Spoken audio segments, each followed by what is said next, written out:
नमस्ते everyone, welcome to my new video. आज चाहिँ म सुदूरपश्चिमेली परेका गतानी डुब्का बनाउँदैछु साथीहरू। त्यसको लागि चाहिँ मैले हिजो राति नै मास भिजाएर राखेको थिएँ अनि अहिले मैले भात बसाले त्यो मासको मास पनि धोएर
यो पाक्दा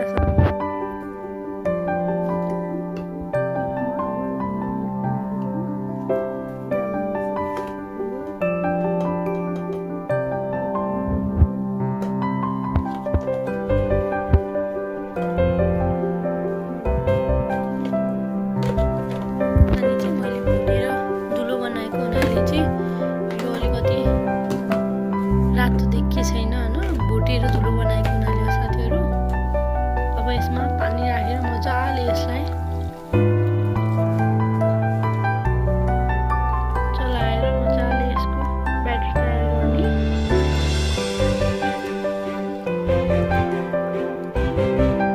हजुरहरूले पनि एकचोटि तयार गरेर खानु होला। मलाई चाहिँ एकदमै मिठो लाग्छ। जो हालेको खानामा रुचाउनेहरूलाई चाहिँ यो एकदमै बेस्ट हो भन्छ है। मलाई चाहिँ एकदमै मनपर्छ यो।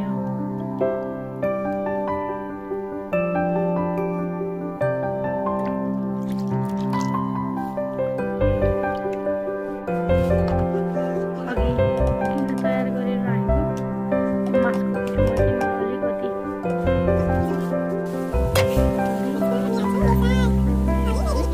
अब चाहिँ यता यो गज पाकिसकेको छ साथीहरु। यसमा मैले रेडी गरेर राखेको त्यो बेसार चाहिँ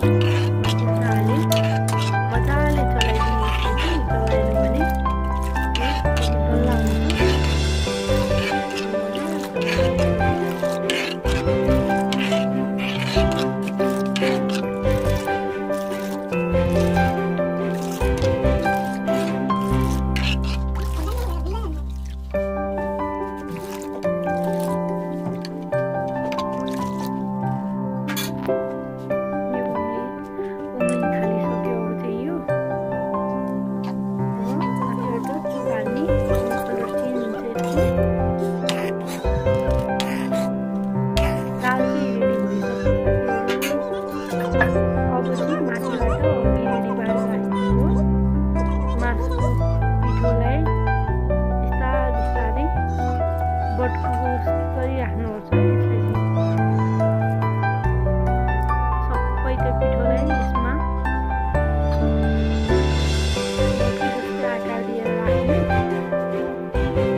राखिसकेपछि यसलाई चलाउन हुँदैन साथीहरु, किनभने चलायो भने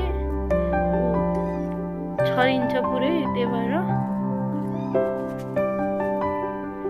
डुब्का हुँदैन, छरिएर त्यो नै बाक्लो हुने गर्छ। त्यही भएर त्यसलाई नचलाइकन 5-10 मिनेटको लागि मजाले पाक्न दिने।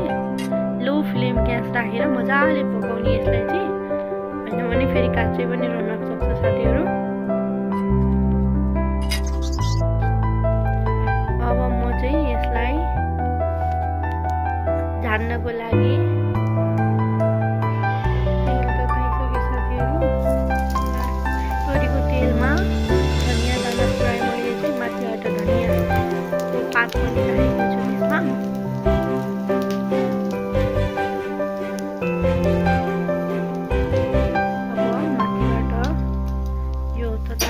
त्यसलाई हालेर मजाले चलाउनु